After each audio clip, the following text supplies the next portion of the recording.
Hey, what's up, blues fans? This is your Tuesday Blues lesson number 31.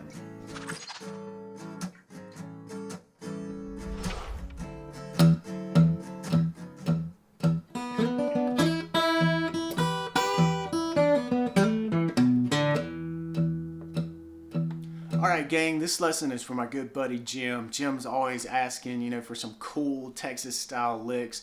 And I think this one is going to hit the spot, Jim, and I hope everybody else likes it. This thing is a nice bluesy thing in the key of E, and it's got sort of a laid back sort of pace to it. So a lot of times when we do our finger picking, it's just so easy to rush things, but this one is definitely going to be like this laid back style lick. So make sure you get your metronome going and that you really get in the pocket on the rhythm on this one. So let's grab our guitars and I'll show you this thing note for note. Here we go.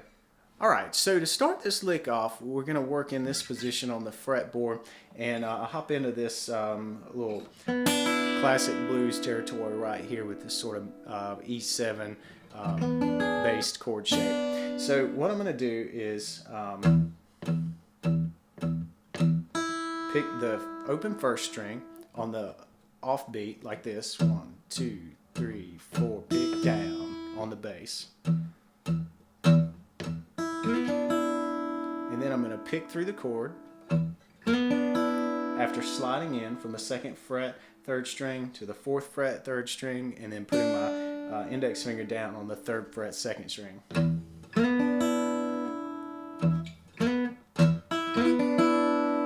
And then after that, I'm going to come up to the 5th fret and kind of shift my hand, and I'm doing this with my 1st finger, index finger. And then hitting that twice, hitting both the high 1st string and 2nd string together. This is an E note here on the 5th fret of the 2nd string, so playing these together just makes it kind of ring out real nice.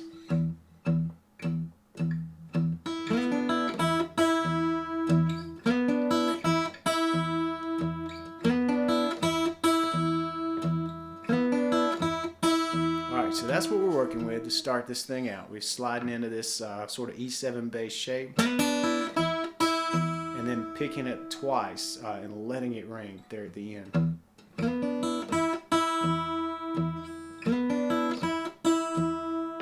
Alright, so practice that. That's a cool little move in and of itself. We're going to take it a little bit further by hopping up here around the 7th and 8th fret and getting into train whistle territory and playing this.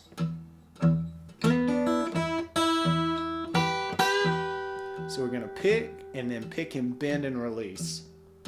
And these are on the top 2 strings. And take some time to really get that down. This is a very bluesy thing to do. You already know that this train whistle territory is super bluesy. You can just hear it, right? But take some time to get this bend and release thing down. Alright, and then after that we're going to pick an open 1st string and then pick your hand up. And this is a cool thing about this train whistle territory, is it goes real nicely with the open strings after it. So then I can pick my hand up and move positions. And here we're going to shift positions pretty drastically from up here around the 7th and 8th to down here to around the 3rd and we're really 2, 3, 4.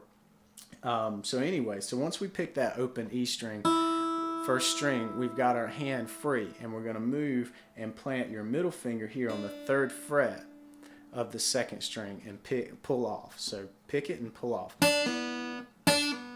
And very quickly, you're going to hit the 4th fret on the 3rd string, like that, and then open 3rd string, because we're going to hammer on to the 2nd fret, like that,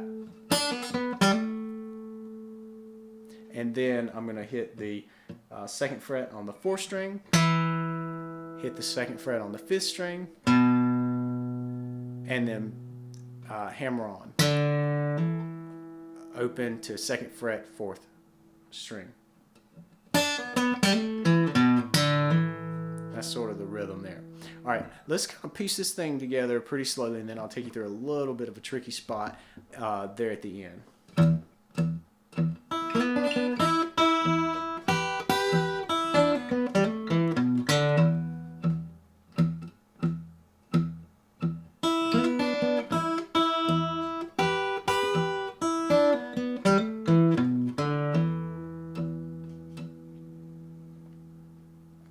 Okay, so there's definitely one really tricky spot there at the very end, and it's really one reason why I wanted to show you this lick, and it's this rolling of the finger that you have to do with your first finger around this second fret.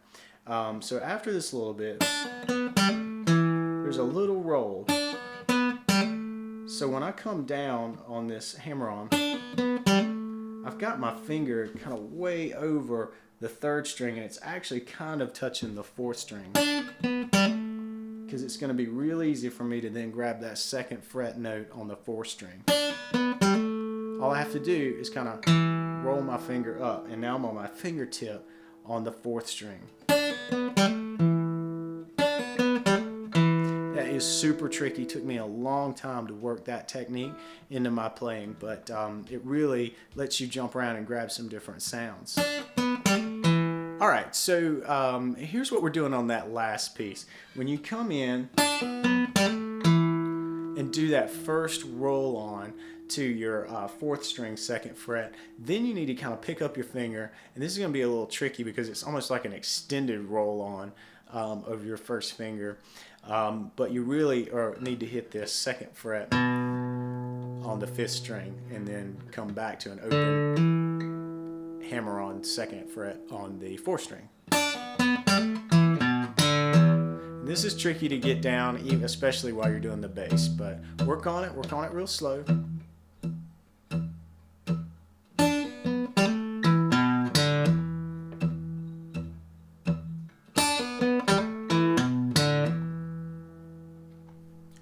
Alright, so there you go. That's one for Jim. I hope that that's some funky bluesy stuff for you, Jim, that gives you something to work on over the week.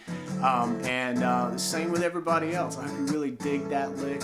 I think it's a cool one because it really moves you around the fretboard quite a bit, and really stretches that first finger roll on of the notes that you do there at the end. Something that I really struggle with, but I got to tell you, I hear a lot of really cool blues players doing that, so something to really practice and get better at. So with that, that's going to wrap up lesson 31. I hope that you enjoyed it, and if you did, let me hear from you. You can check out this lesson, bluesguitarinstitute.com/lesson31.